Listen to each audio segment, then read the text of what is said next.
1월 6일 매일 성경입니다. 본문은 누가복음 2장 41절부터 52절입니다.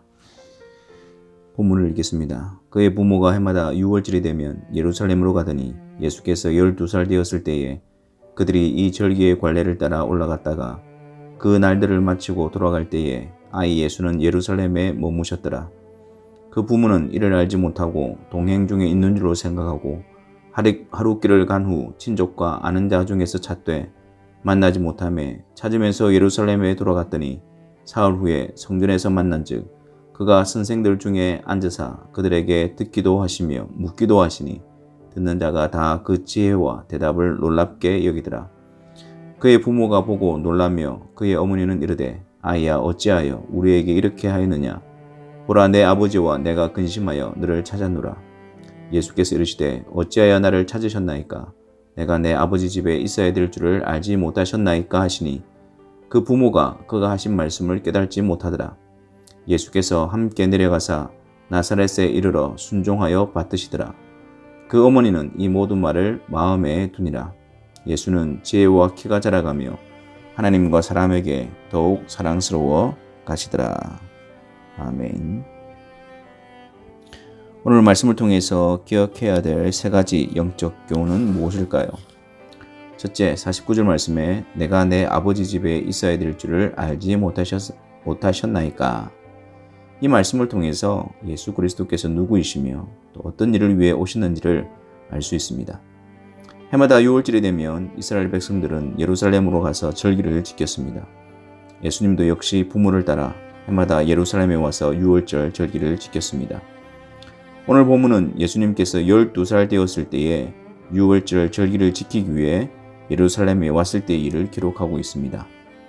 마리아와 요셉은 친족과 아는 자들이 함께 6월절을 지키기 위해서 예루살렘으로 왔다가 함께 돌아가는 길이었기 때문에 예수님이 보이지 않아도 당연히 동행 중에 있는 줄로 생각하고 집으로 돌아가고 있었습니다.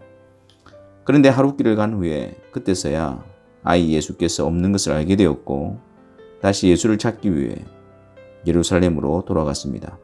하룻길을 갔다가 다시 하룻길로 되돌아 성전에 왔고 그리고 그 다음날 사흘 만에 성전에서 아이 예수님을 찾게 되었습니다. 그곳에서 아이 예수께서 선생들 중에 앉으사 그들에게 듣기도 하시며 묻기도 하고 계셨던 것입니다. 그 당시 랍비들과 대화를 나누시던 예수님은 12살의 소년이었지만 예수님의 지혜와 대답에 압도되어 그들은 예수님을 선생들 중에 앉게 하였습니다. 통상적으로 랍비들은 의자에 앉고 청중들은 그들의 발 아래에 앉는 것이 관례였지만 랍비들은 그리스도를 그들 가운데 앉게 하였던 것입니다.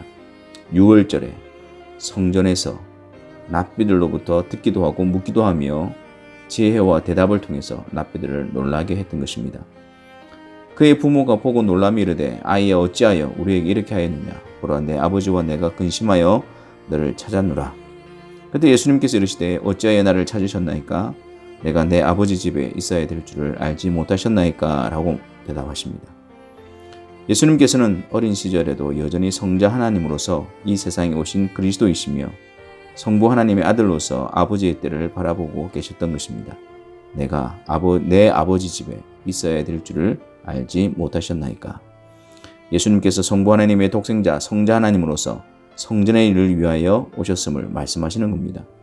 성전의 일이란 속죄를 통해 하나님과 화목케 하는 일이며 화목케 된 자로서 하나님을 섬기게 하는 중보자로서의 일이었던 것입니다. 내가 내 아버지 집에 있어야 될 줄을 알지 못하셨나이까. 우리는 어떤 예수 그리스도를 찾고 있으며 어디서 예수 그리스도를 찾고 있는지요.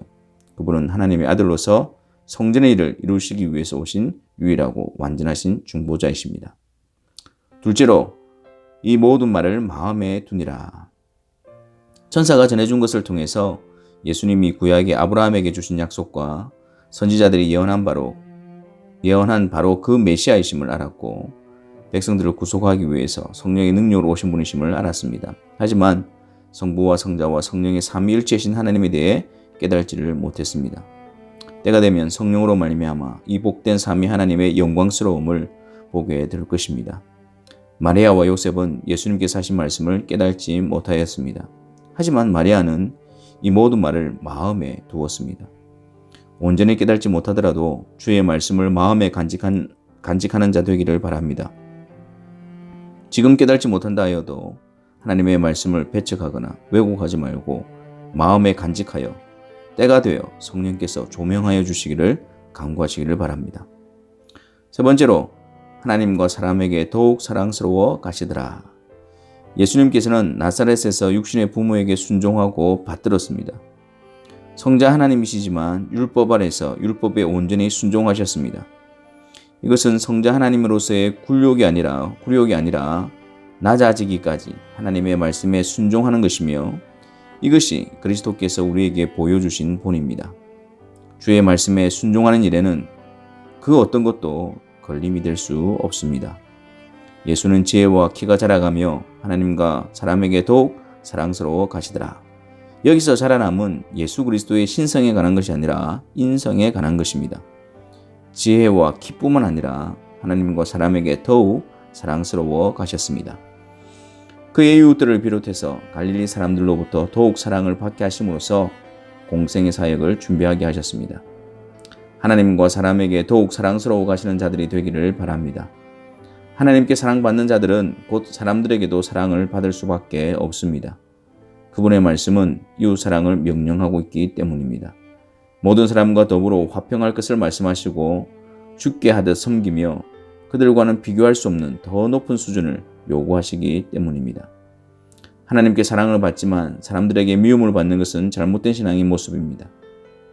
반대로 사람들에게만 인정받는 것 역시 잘못된 신앙의 모습입니다. 그리스도를 통해 하나님께 사랑받는 자로서 그리스도 안에서 항상 하나님의 말씀에 신실하게 순종할 때 사람들로부터 인정과 사랑을 받게 되는 것이며, 이것은 하나님의 이름과 영광과 복음을 전하기 위한 좋은 통로가 되는 것입니다. 우리를 성전되게 하시는 중보자이신 예수 그리스도를 분명히 붙잡으며 주님에 대한 말씀을 마음에 두고 그리스도인으로서 그리스도 안에서 하나님과 사람에게 더욱 사랑스러워가는 삶이 되기를 바랍니다. 기도하겠습니다.